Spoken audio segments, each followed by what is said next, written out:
Hi అండి అందరికీ. నేను మీ కళ్యాణిని. Welcome back to my channel. ఈరోజు నేను మీతోటి మా నాయనమ్మ రెసిపీ మష్రూమ్ కర్రీని షేర్ చేసుకోబోతున్నానండి. ఈ కర్రీకి ఎక్కువ టైం పట్టదండి. అలాగే ఎక్కువ ఇంగ్రీడియంట్స్ కూడా అవసరం లేదండి. చాలా సింపుల్గా చేసుకోవచ్చండి. అది ఎలాగనో చూపిస్తాను రండి. ముందుగా నేను మార్కెట్లో దొరికే మష్రూమ్ ప్యాకెట్ని తీసుకుంటున్నానండి. మీకు ఒకవేళ ఊరి సైడు నాటువి దొరుకుతాయండి. అవి అవైలబుల్గా ఉంటే వాటితోటి ట్రై చేయండి. కర్రీ ఇంకా టేస్టీగా ఉంటుంది. ఇలా మష్రూమ్ని మీడియం సైజ్ ముక్కలుగా కట్ చేసుకొని వాటిని మనం ముందుగానే బాయిల్ చేసి పెట్టుకున్న వాటర్లో 1 స్పూన్ సాల్ట్, చిటికెడు పసుపు వేసుకొని ఆ ముక్కల్ని వాటర్లో వేసి ఒకసారి మిక్స్ చేసుకొని 5 మినిట్స్ అలా వదిలేసేయండి. అందులో ఉన్న డస్ట్ మొత్తము అడుగుకు చేరిపోతుందనమాట. 5 మినిట్స్ తర్వాత ఈ ముక్కల్ని ఒక ప్లేట్లో తీసి పెట్టుకుందామండి. మళ్ళీ ఇంకొకసారి నార్మల్ వాటర్ తోటి శుభ్రం చేసుకుందాము.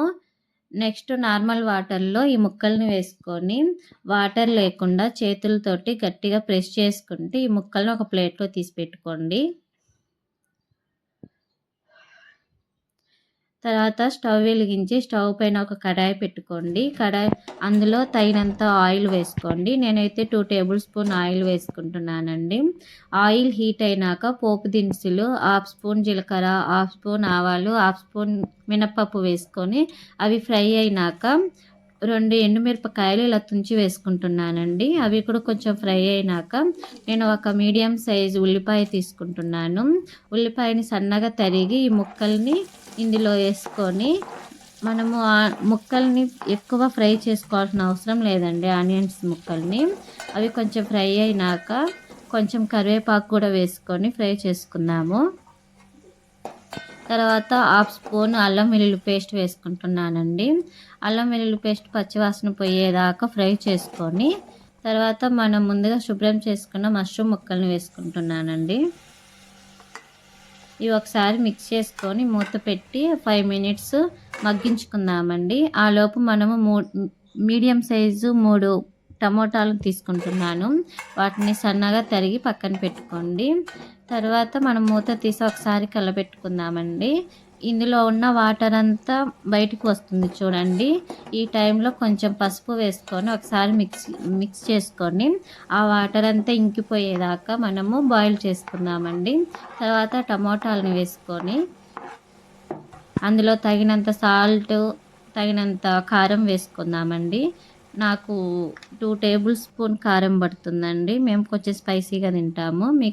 మీకు తగ్గట్టు వేసుకోండి. ఇవి మళ్ళీ ఒకసారి మిక్స్ చేసుకొని ఫ్లేమ్ మీడియంలో పెట్టుకొని మూత పెట్టి టమోటాలు బాగా మగ్గించుకోవాలండి. ఇలా మూత పెట్టి 5 మినిట్స్ మగ్గించుకుందామండి. మధ్య మధ్యలో కలుపుకుంటూ టమోటాలని బాగా మగ్గించుకోవాలండి. ఇలా నేను చూపిస్తున్న విధంగా గెరిటతోటి ఇలా స్మాష్ చేసేసేయండి. టమాటాలు మెత్తగా స్మాష్ అయిపోతాయి. ఈ కర్రీకి మనం మసాలా ప్రిపేర్ చేసుకుందాము. ఒక మిక్సీ జార్లో 1 స్పూన్ ధనియాల పొడి, 3 తెల్లబాయలు, 1 స్పూన్ ఎండు కొబ్బరి తీసుకుంటున్నానండి. ఇది మిక్సీ పట్టి పక్కన పెట్టేసుకోండి. టమోటాలు మెత్తగా స్మాష్ అయిపోయినాక తగినంత వాటర్ పోసుకొని మూత పెట్టి ఫ్లేమ్ మీడియంలో పెట్టుకొని 5 మినిట్స్ కుక్ చేసుకుందామండి. 5 మినిట్స్ తర్వాత మూత తీసి ఒకసారి సాల్ట్ సరిపోయిందా లేదా ఒకసారి చెక్ చేసుకోండి. నాకు కొంచెం తక్కువైంది, అందుకే కొంచెం సాల్ట్ వేసుకుంటున్నాను.